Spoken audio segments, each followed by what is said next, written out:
Chapter 35 of A Book of Discovery. A Book of Discovery by M.B. Synge. Chapter 35 Davis Strait.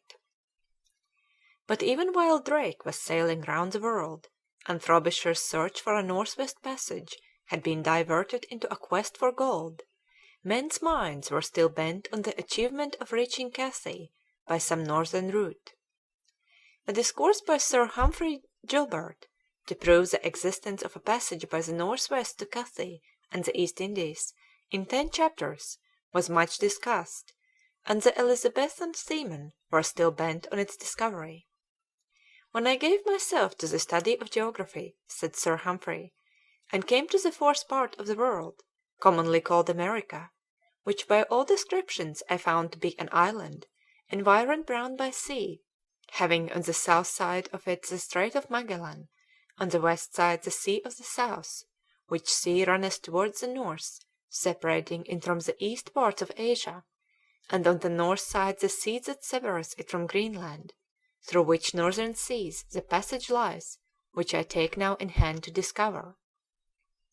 The arguments of Sir Humphrey seemed conclusive, and in 1585 they chose John Davis, a man well grounded in the principles of the art of navigation, to search for the north-west passage to China.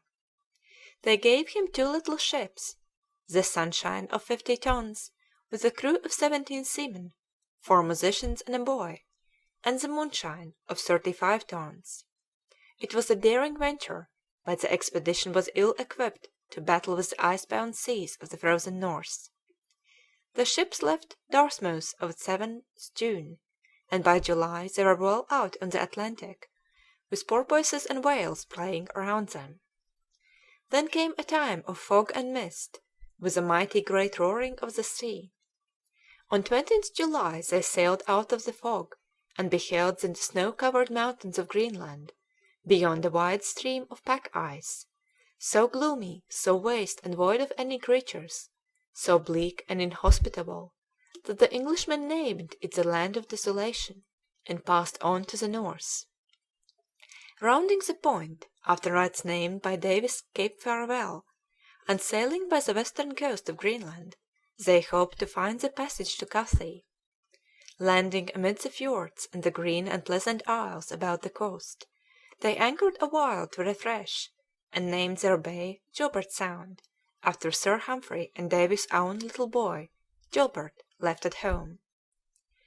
"The people of the country," says Davis, "having espied our ships, came down unto us in their canoes, holding up their right hand towards the sun. We doing the like, the people came aboard our ships, men of good stature, unbearded, small-eyed, and of tractable conditions.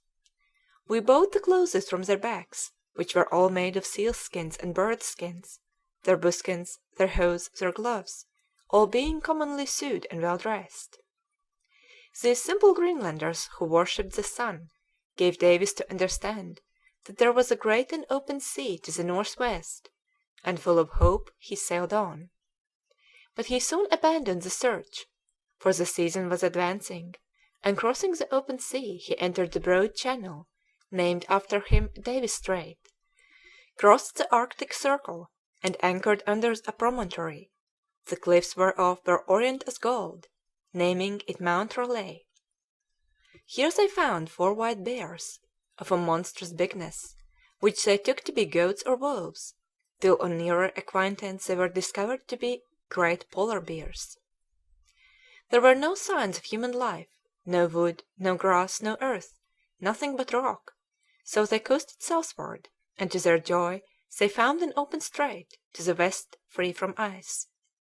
Eagerly they sailed the little Moonshine and Sunshine on the opening, which they called Cumberland Sound, till thick fogs and adverse winds drove them back. Winter was now advancing, the 6 months' provisions were ended, and satisfied with having found an open passage westward, Davis sailed home in triumph, to fit out another expedition as soon as spring came round. His news was received with delight. The northwest passage is a matter nothing doubtful, he affirmed, but at any time almost to be passed, the sea navigable, void of ice, the air tolerable, and the waters very deep. With this certainty of success, the merchants readily fitted out another expedition, and Davis sailed early in May 1586 with 4 ships. The Little Moonshine and Sunshine were included in the new fleet, but Davis himself commanded the Mermaid, of 120 tons.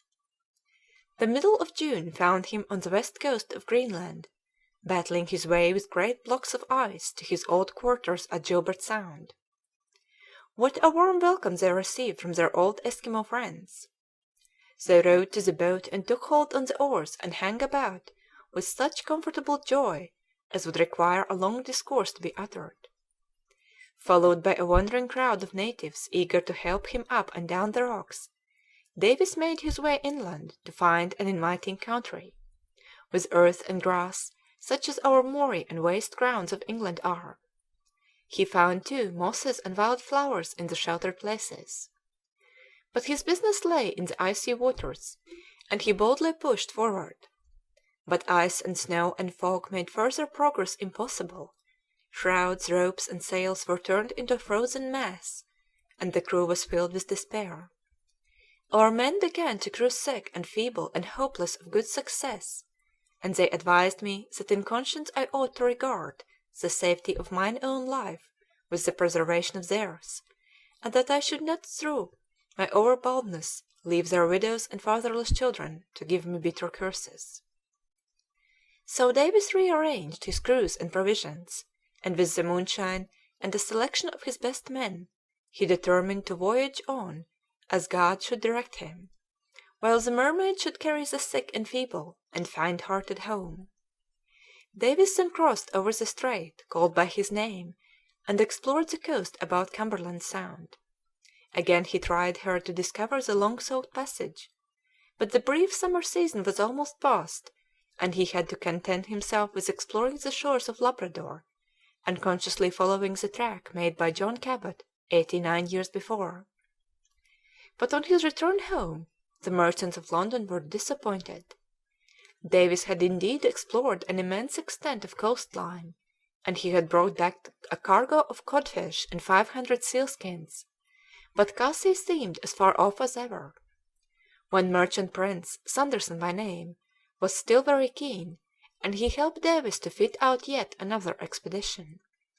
With 3 ships, the Sunshine, the Elizabeth, and the Helen, the undaunted Arctic explorer now found himself for the 3rd summer in succession at his old halting place, Gilbert Sound, on the west coast of Greenland.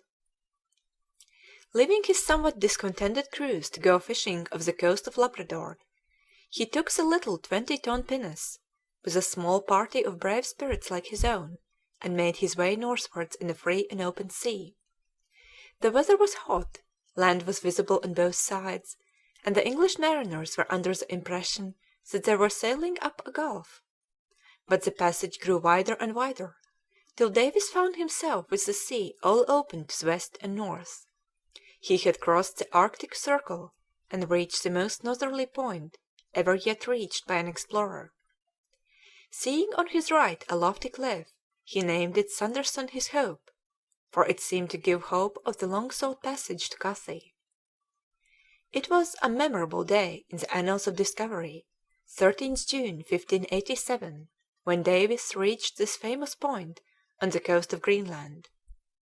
A bright blue sea extended to the horizon on the north and west, obstructed by no ice, but here and there a few majestic icebergs with peaks snowy shooting up into the sky.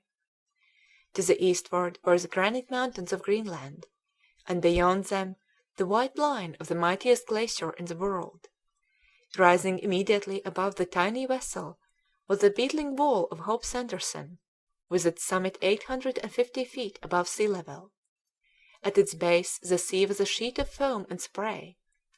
It must have been a scene like fairyland, for, as Davis remarked, there was no ice towards the north, but the great sea, free, large, very salt and blue, and of an unsearchable depth. But again disappointment awaited him. That night a wind from the north barred further advance as a mighty bank of ice, some 8 feet thick, came drifting down towards the Atlantic. Again and again he attempted to get on, but it was impossible, and reluctantly enough he turned the little ship southwards.